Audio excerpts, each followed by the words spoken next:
masih akan membahas soal fenomena belanja online yang kini menggerus belanja offline, saudara. Sekaligus kami revisi informasi sebelumnya yang kami sebutkan, Undang-Undang Permendak, maksud kami adalah Permendak nomor 50 tahun 2020, Peraturan Menteri Perdagangan nomor 50 tahun 2020 yang saat ini tengah digodok, yang harapannya punya keadilan juga, bukan hanya untuk mereka yang berjualan secara online, tapi juga mereka yang berjualan di offline. Salah satunya kalau kita ngomongin soal belanja di offline adalah Tanah Abang, saudara, yang dulunya adalah primadona, pusat grosir sandang. Kini Tanah Abang tergerus era serba daring dan era gratis ongkir, membuat banyak penjual di Tanah Abang akhirnya gulung tikar.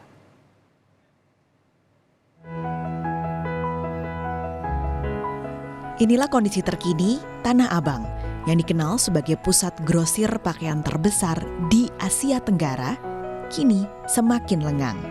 Saya penasaran, mengapa Tanah Abang tak lagi ramai? Saya lalu bertemu dengan salah satu pedagang yang menjajakan baju muslim. Silakan, mampir. Sejak pembatasan sosial dihapuskan, kondisi toko Arifin tak lagi ramai pengunjung. Berbeda dengan kondisi saat sebelum pandemi, atau bahkan ketika Arifin membuka toko ini di tahun 2011. Arifin bercerita, kondisi toko-toko di Tanah Abang Blok A tak sesepi Blok B. Namun, harga sewanya jauh lebih mahal. Ia sempat menjajal peruntungan berjualan lewat e-commerce ataupun TikTok. Namun, keuntungan yang didapat tak sebanding dengan menjual secara langsung di toko. Potongan harga dan promo gratis ongkir, Arifin sebut seperti mafia yang membuat pedagang berdarah-darah. Misalkan ya, produk rata-rata gamis tuh 100.000. Nanti tiba-tiba dengan yang saya tahu ya, karena di sini yang sering main TikTok perempuan ya biasanya gitu kan, istri dengan timnya, teman-temannya, itu satu produk kalau yang baru masuk, ayo bergabung ibu, kalau ini tukarkan kupon, kadang kan sampai 50% kalau nggak salah.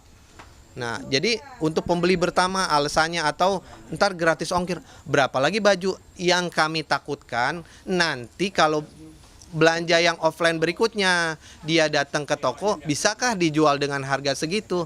Kita yang garuk-garuk kepala. Nah, itu dia, rata-rata orang juga nggak tahu, di TikTok lebih murah kok bisa jual. Kita susah menerangkan dengan customer gitu, dengan bahannya, kualitas jahitannya, dan potongan itu berlaku buat TikTok doang. Tapi customer, orang yang langsung belanja di Tanah Abang ini nggak mau tahu. Itu yang makin bikin hancurin harga. Di Tanah Abang Blok B, banyak toko tutup dan tak sedikit pula yang tertempel tulisan ditutup sementara. Artinya, pemilik belum membayar iuran pengelolaan pasar.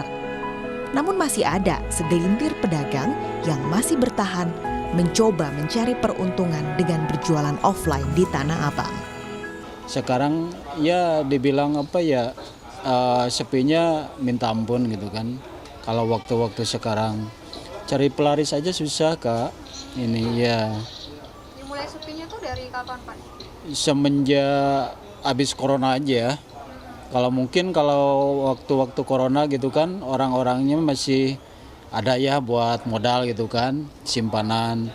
Nah, imbasnya sekarang coba aja ini toko-toko banyak yang nutup gitu kan, yang dikasih buat bayar servisnya aja kagak mau orang ini.